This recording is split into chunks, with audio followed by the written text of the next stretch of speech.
adik kasih praulah. Selamat sore semuanya. Sore. Oke, selamat sore Ibu dan Bapak dosen yang kami hormati, Dan juga Kakak Asgos dan teman-teman yang kami sayangi. selamat datang di acara debat kami hari ini.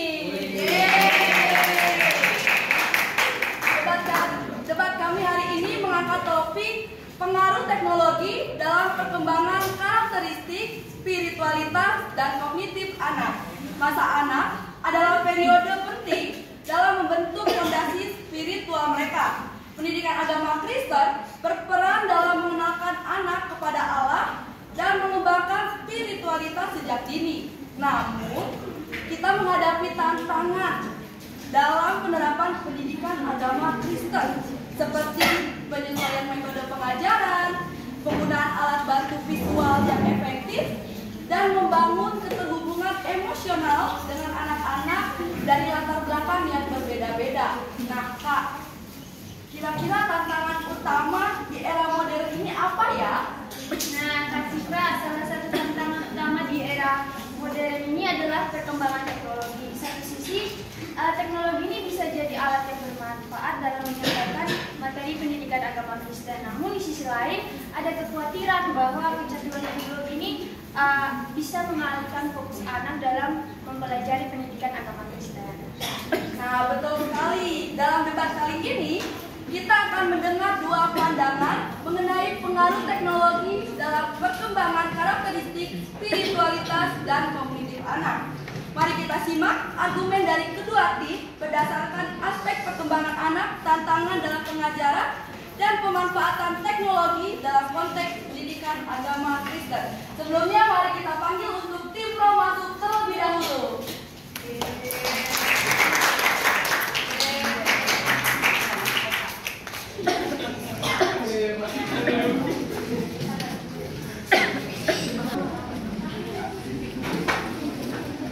Dan saya persilakan untuk tim kontra masuk dalam ruangan.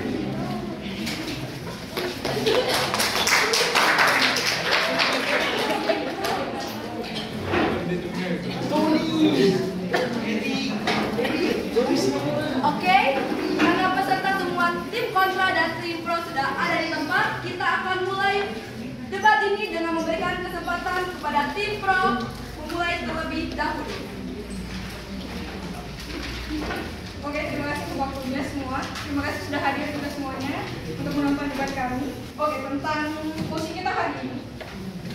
Kami sebagai tim pro, kami sangat-sangat yakin dan setuju akan posisi tersebut bahwa teknologi saat ini sangat-sangat mampu untuk membantu pembelajaran agama Kristen saat ini untuk anak-anak. Selain anak-anak, teknologi juga mampu untuk membantu setiap guru-guru dan pengajar untuk mengakses materi pembelajaran, sehingga teknologi ini bisa membantu setiap pelajar dan pengajar untuk menghidupkan suasana pembelajaran yang lebih baik. Sehingga bagi kami, ketika teknologi digunakan secara bijak, itu dapat membantu dengan efektif untuk anak-anak bertumbuh lebih baik secara spiritual dan karakter mereka. Terima kasih. Oke, terima kasih untuk tim pro atas argumen pembukanya. Saya persilakan untuk tim kontra untuk memberikan argumen pembukanya. Baik, selamat sore semua. Sore Pak. Kakak Asgos ya. Kami dari tim kontra sangat menolak hal ini. Meskipun teknologi membantu dalam pertumbuhan anak, seperti yang tadi tim pro mengatakan bahwa spiritual mereka, karakter mereka, tapi kami sangat menolak karena beberapa alasan. Yang pertama, bahwa teknologi memiliki potensi untuk membuat pembelajaran lebih menarik, tetapi pembelajaran dari hal itu bisa membawa dampak buruk yang sangat besar. Di sisi lain, anak-anak akan mengalami ketergantungan terhadap gadget. Lalu, bagaimana dengan ketika beredarnya video-video yang berdampak negatif kepada anak-anak, maka dengan sendirinya nilai-nilai PAK akan sangat tidak dilaksanakan dengan baik. Nilai-nilai kekristenan, bahkan dengan nilai-nilai bersosialisasi. Anak-anak lebih untuk menekankan fokus kepada gadget dan melupakan bahwa dia perlu untuk berinteraksi dengan orang lain. Maka dari itu, kami sangat-sangat menolak akan hal ini. Terima kasih atas argumen pembuka dari kedua berdua tim. Mari kita masuk ke sesi debat terbuka yang akan dimulai dengan tim pro. Oke, terima kasih sekali lagi untuk waktunya. Teman-teman, tentu kami dengan yakin bahwa lagi-lagi kami tekankan, kami percaya bahwa teknologi dapat membantu PAK untuk mengajar anak-anak. Ketika kita lihat anak-anak ini lebih tertarik kepada gadget mereka, tertarik kepada video-video dan games-games mereka dibandingkan diberikan buku dan membaca itu. Betul? Dan kalau untuk anak-anak, saya memberikan contoh. Ada aplikasi Superbook, YouTube Superbook. Mereka bisa menonton video dan ada games-games yang seru dan kreatif juga di aplikasi Superbook. Sehingga anak-anak akan lebih mudah untuk mengerti cerita dan kisah-kisah yang diambil dari Alkitab. Terima kasih. Oke, terima kasih untuk tim pro. Tapi kami khawatir jika anak-anak hanya belajar dan terpaku pada layar, di mana mereka akan kehilangan pengalaman sosial mereka yang begitu sangat penting dalam kehidupan mereka saat ini. Nah, contohnya ketika mereka bermain bersama teman-teman, mereka belajar untuk berbagi dan bekerja sama. Nah, ini adalah pelajaran yang tidak bisa didapatkan hanya dengan bermain game di HP saja.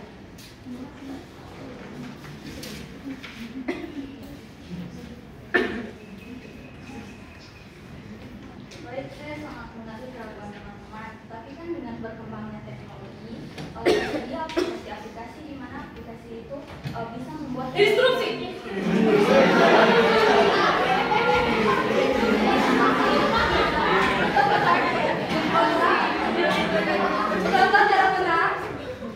Tim kontra diharap menunggu tim pro menyampaikan argumennya sampai selesai. Silakan kali.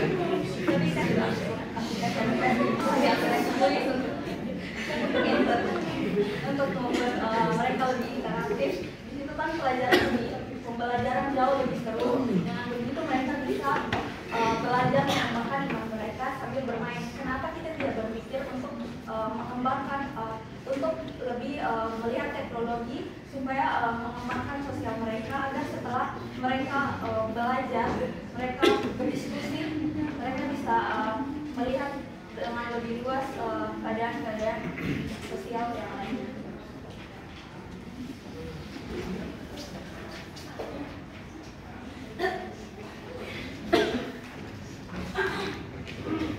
Tapi kami banyak melihat anak-anak yang sering kecanduan teknologi. Mereka juga sering menghabiskan waktu berjam-jam hanya untuk bermain game. Sementara pelajaran pendidikan agama Kristen mengajarkan untuk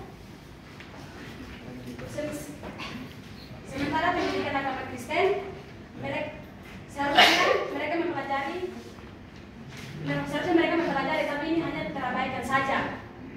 Jika hal ini terus berlanjut, maka bagaimana teknologi bisa dianggap pembantu? Oke, terima kasih apa dari Satu kali. tim Bona belum disiplin ya, atau tunggu tim pro habis berbicara baru bisa. Oke, dari tadi tim kontra ini selalu mengatakan interupsi, sedangkan kami tim pro juga mempunyai kesepakat untuk memberikan apa yang menjadi pendapat kami. Nah teman-teman, dari tadi teman-teman dari tim kontra hanya mengatakan bahwa seolah-olah kalian melihat dampak buruk negatif dari sudut pandang bahwa teknologi itu tidak bisa digunakan secara seimbang, sehingga seolah-olah teknologi itu lebih membawa dampak negatif pada anak-anak dan sama sekali tidak bisa membawa dampak positif kepada perkembangan anak, termasuk di dalam dunia pendidikan agama Kristen ini. Nah, oleh karena itu, menurut kami percaya bahwa teknologi ini bisa membantu ketika teknologi ini bisa digunakan secara seimbang. Misalnya, setelah anak-anak menonton video atau bermain, guru bisa mengadakan diskusi kelompok sehingga anak-anak tetap bisa berinteraksi dan membahas nilai-nilai yang mereka pelajari bersama. Terima kasih. Saya tidak terima. Yang pertama adalah bagaimana bisa hal ini bisa berjalan dengan seimbang. Anak-anak memiliki karakter yang perlu dibimbing dari dini.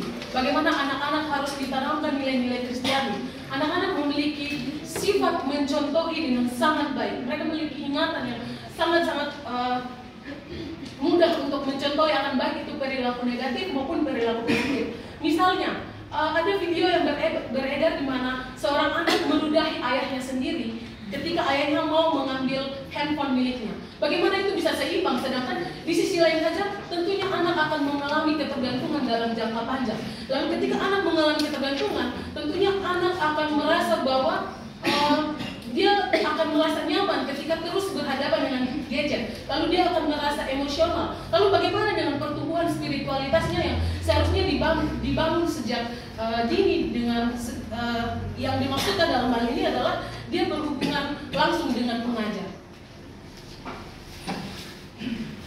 Baik.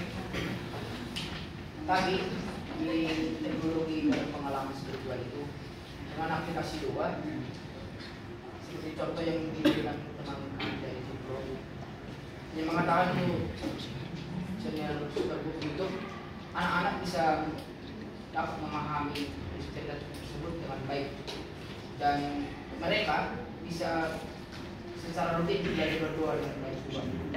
Dan kami juga bisa mengadakan proyek sosial seperti contoh membantu orang lain, yang dimana itu kami terapkan dengan apa yang bisa mereka pelajari dan mereka sehari-hari. Terima kasih. Oke, terima kasih dari teman-teman dari Timko. Tapi kan dari tim Kontras sendiri mau menekankan bahwa tadi teman-teman Pro mengatakan kalau guru punya peran guru, tapi sebelum tim Pro lebih jauh lagi, kami hanya ingin menekankan bahwa tidak semua guru-guru itu mengerti tentang teknologi ini. Tapi kalau tidak ada pelatihan yang khusus untuk guru-guru ini, bagaimana guru-guru bisa mengajarkan tentang teknologi pada anak-anak? Itu yang dari kami dari tim Kontra yang kita tekankan kepada tim Pro. Terima kasih. Oke, terima kasih. Oleh karena itu, memang mengambil andil yang penting di dalam proses pendidikan agama Kristen ini, dan teknologi itu memang tidak bisa dilepaskan dari dalam dunia pendidikan. Guru-guru zaman sekarang bisa mengikuti latihan-latihan yang diadakan oleh komunitas-komunitas Kristen atau komunitas-komunitas pendidikan lainnya atau maupun gereja yang mengadakan pelatihan atau workshop. Tim Kontras, lagi-lagi saya ingatkan harus disiplin. Tunggu tim Pro harus berbicara, mereka bisa berbicara. Mohon maaf, tadi saya belum sempat menyelesaikan apa yang saya bilang. Gereja atau komunitas pendidikan itu seharusnya juga turut mengambil andil di dalam membentuk seorang guru itu agar bisa menggunakan teknologi. Karena di zaman sekarang ya tidak bisa pendidikan dilepaskan dari teknologi. Oleh karena itu tentu saja harus ada pelatihan kepada guru-guru ini supaya mereka bisa menggunakan teknologi ini dalam pengajaran. Nah, dengan cara ini semua guru bisa lebih siap dan mampu memanfaatkan teknologi untuk pembelajaran anak-anak.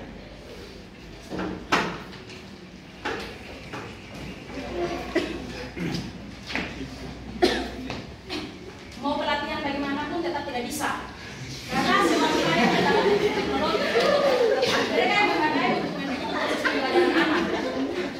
Maka hal ini tersebut nantinya akan terdapat keselanjutan karena wilayah-wilayah tersebut akan kekurangan teknologi. Jika kalau di setiap kampung yang kalau listrik belum masuk, pasti mereka akan kesulitan untuk teknologi tersebut. Kita sampai di mana kalau tidak ada teknologi? Jadi teknologi harus dikurangkan.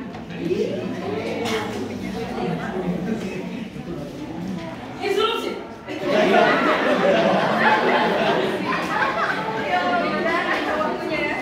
Bagi kami tekankan bahwa kami tentu tidak setuju dengan pendapat teman-teman karena bagi kami tentu peran gereja, peran komunitas-komunitas pendidikan yang teman saya sudah beritahukan tadi, tentu harus bekerja sama untuk menyediakan perangkat atau akses internet untuk wilayah yang tidak dapat teknologi atau masih kesulitan atau orang-orang yang masih kurang mampu, sehingga hal-hal ini atau cara-cara ini bisa melibatkan anak-anak terhadap pembelajaran lebih maksimal lagi.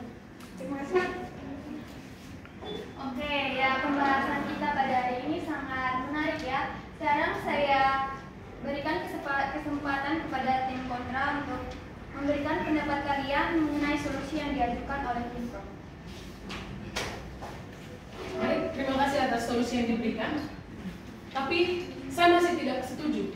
Karena dengan begitu, apakah kita menjadikan teknologi sebagai alat utama? Dengan di sisi lain bahwa kita perlu untuk membimbing perkembangan moral anak.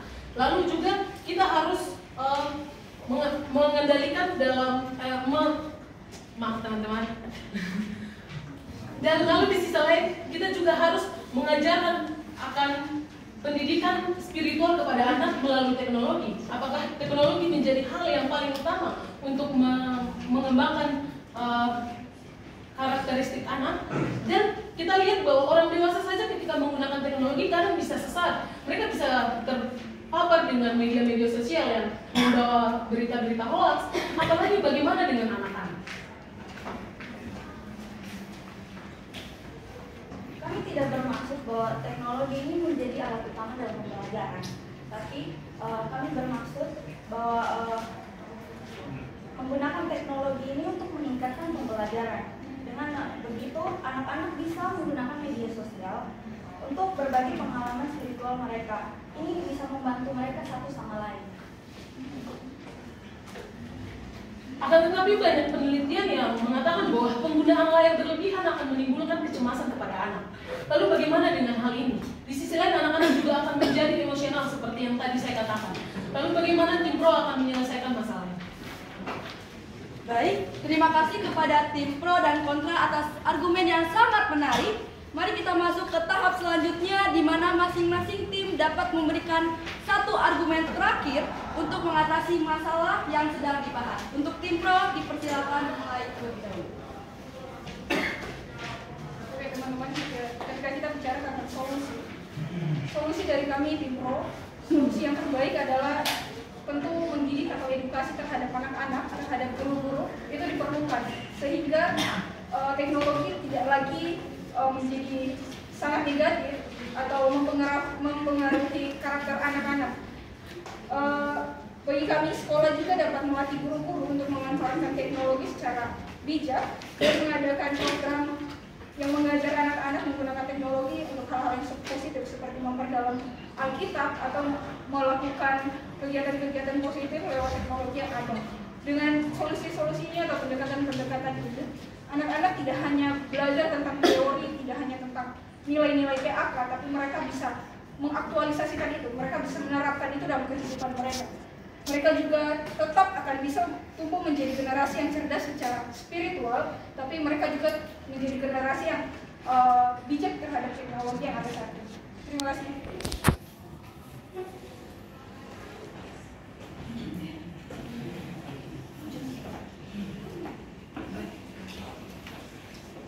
Baik, terima kasih kepada tim pro atas argumen yang disampaikan sekarang.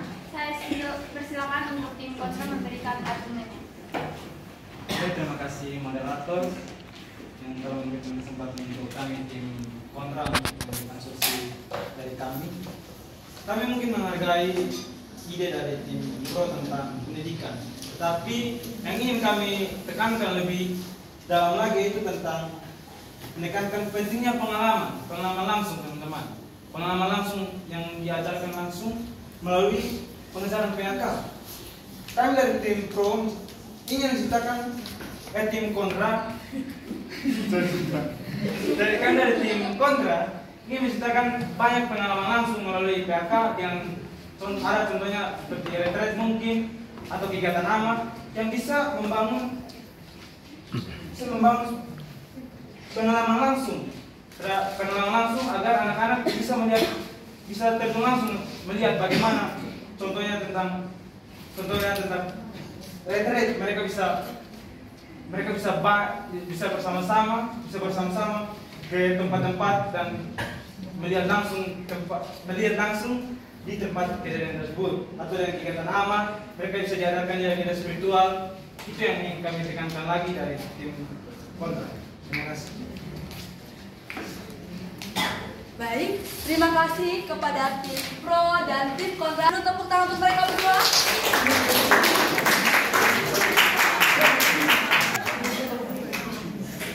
Oke, jadi kita bisa melihat ada dua pendekatan utama untuk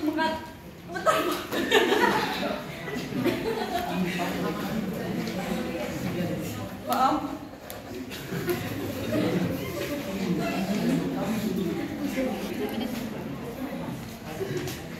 Maaf semuanya. Jadi kita bisa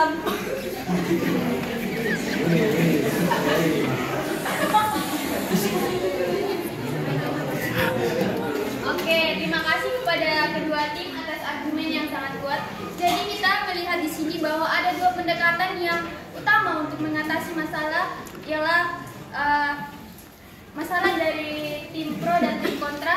Tim pro menekankan pentingnya edukasi dan penggunaan teknologi secara bijak untuk mendukung pembelajaran pendidikan agama. Nah, sementara itu, tim kontra menekankan nilai dari pengalaman dan interaksi sosial yang sehat sebagai fondasi untuk perkembangan spiritual anak. Nah, teman-teman semua, kedua pendekatan ini memiliki kelebihan masing-masing dan mungkin solusi terbaik terletak pada keseimbangan antara keduanya. Dengan memadukan penggunaan teknologi dan pengalaman nyata, kita bisa menciptakan lingkungan pembelajaran yang optimal bagi anak-anak. Mari kita terus diskusikan cara untuk mewujudkan hal ini dalam pengajaran pendidikan agama Kristen kita di masa depan. Terima kasih kepada semua yang telah berpartisipasi dalam debat ini. Sebelum kami menutup presentasi, kami ada pantun terlebih dahulu. Tapi belum. Ada kata-kata penutup sebelum pantun. Kami telah membangun jembatan menuju kebenaran. Kami mengundang kita semua untuk menyeberanginya bersama kami. Mari kita masa depan yang lebih baik bersama-sama. Bukan pantun teman-teman. Belum. Oh. Perdebatan ini hanyalah suatu presentasi kreatif dari kelompok kami. Maka dari itu, mari kita terus berdiskusi dan belajar bersama. Silvia akan mulai pantun terlebih dahulu. Gunung tinggi menjulang tinggi, menjadi saksi kekuatan alam. Kebenaran kami takkan terganti. Menangkan debat dengan argumentasi tajam. Jadi saya akan menyampaikan pantun terakhir. Bunga mawar harum semerbak, menebarkan aroma di taman. Perdebatan ini membuka pikiran, mencari solusi dengan bijaksana. Sekian presentasi dari kelompok kami. Terima kasih.